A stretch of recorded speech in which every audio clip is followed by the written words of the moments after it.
You may have once believed your body was the problem, that if only you were more disciplined, stricter, stronger, you wouldn't have been battling your weight year after year. You tried everything. Low-carb diets, veganism, intermittent fasting, keto, paleo. You downloaded calorie-counting apps. You stood in front of the gym mirror, sweating, believing every painful minute was a step closer to your desired physique. And for a short time, it worked. The numbers on the scale dropped. People commented you were thinner. You felt in control. But then, something changed. The hunger wasn't mild anymore. It became persistent and obsessive.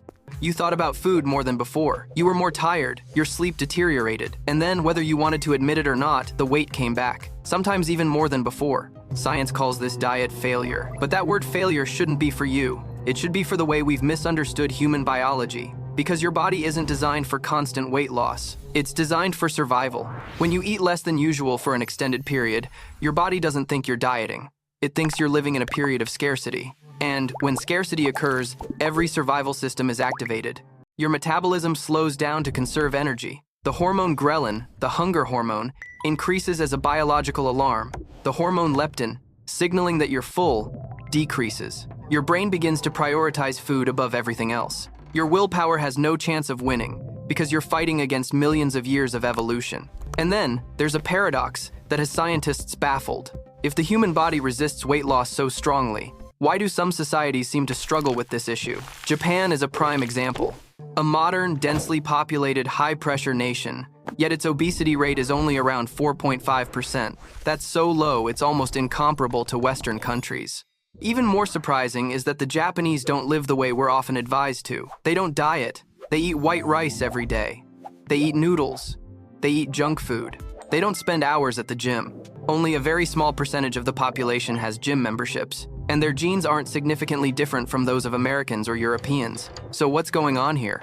The answer doesn't lie in a secret menu. It lies in how they design their lives around human biology. The Japanese don't try to force their bodies to obey their will. They create an environment where healthy behavior becomes natural, almost thoughtless. And that's what keeps them slim throughout their lives. It all starts very early, in childhood. In Japan, the relationship with food isn't formed through advertising or emotion, but through education. Children learn about food not through prohibition, but through exposure. School lunches aren't a convenience service, they're part of the curriculum. Each meal is planned by a nutritionist, cooked fresh each day, and eaten together in class. No vending machines. No soda, no ultra-processed food. This may seem small, but neurologically it has a profound impact. Human taste isn't innate, it's trained. The brain learns to crave what it's regularly exposed to. When children grow up on vegetables, fish, beans, and rice, those flavors become normal. Sugar and concentrated fats are not central to pleasure, they are only a small part of it. Conversely, in many other societies, children are exposed to processed foods from an early age. Their brains are trained to crave sugar, salt, and fat at high levels. And once those habits are ingrained, they are very difficult to change in adulthood. But here's the important point. Taste can be retrained. The brain is plastic. It adapts to what you repeat. When you gradually reduce ultra-processed foods, when you give your taste buds time to recover, you'll find that foods that were once so appealing now seem too sweet, too salty, too heavy.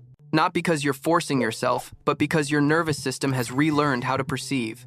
Another factor that the Japanese understand very well is the power of convenience. They don't believe in relying solely on willpower. Instead, they design the environment so that healthy choices are the easiest. Japan has one of the highest densities of convenience stores in the world. But unlike many other places, fast food there isn't a symbol of nutritional decay. You can buy a balanced meal with rice, fish, miso soup, and vegetables in just a few minutes. In behavioral psychology, there's a very clear principle. People don't choose the best, they choose the easiest. When healthy food is within reach, when it doesn't require special effort, it becomes the default choice. The Japanese don't fight their cravings. They change what those cravings are directed towards. Portion sizes are also a key factor. Japanese culture values moderation, not through calorie counting, but through presentation. Meals are divided into many small dishes, served on small plates. The human brain assesses satisfaction not only based on the quantity of food, but also on the number of units. When you see many dishes, you feel satisfied, even if the total energy intake is lower. This phenomenon is called unit bias. We tend to finish the portion served, regardless of its size. When portions are smaller, calorie intake automatically decreases without causing a feeling of restriction. The body doesn't activate survival mode. Hormones aren't disrupted, and weight stabilizes quietly. Sugar is a different story. The Japanese don't completely avoid sugar, but they understand that dosage and context are more important than prohibition. Smaller sugary drinks, smaller desserts, but it's beautifully presented, enjoyed slowly. Satisfaction comes from the experience, not from quantity. Studies show that when sugar intake is reduced gradually, taste sensitivity to sweetness increases. This means the same amount of sugar will feel sweeter. You don't need as much. And when you're no longer dependent on sugar for pleasure, uncontrolled cravings decrease. A less discussed but extremely important factor is meal structure. The Japanese eat rhythmically, 3 main meals, at relatively fixed times. When the body can predict when food will arrive, hunger and satiety hormones function more stably. Random snacking, emotional eating, and uncontrolled late-night eating become less necessary.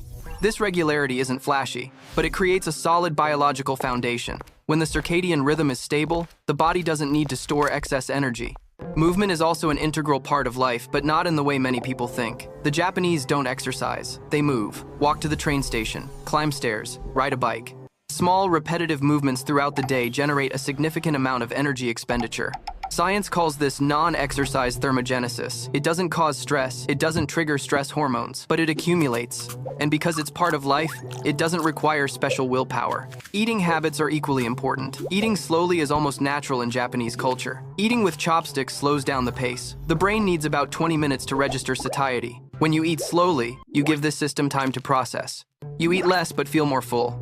Meals aren't distracted by screens. No scrolling on your phone, no multitasking. This mindfulness helps you reconnect with your body's signals. Hunger, fullness, satisfaction. These are signals that many people have lost in the modern world. And finally, the most important thing isn't any single habit, it's the mindset. The Japanese don't see the body as an enemy to be controlled. They see it as a system to be respected. Balance, rhythm, sufficient. When you stop fighting your body, when you stop forcing it to obey harsh rules, and begin designing your life to align with its biology, staying fit is no longer a battle. It becomes a natural state. No gym needed. No extreme dieting needed. No iron will needed. Just understand your body and live with it instead of fighting against it.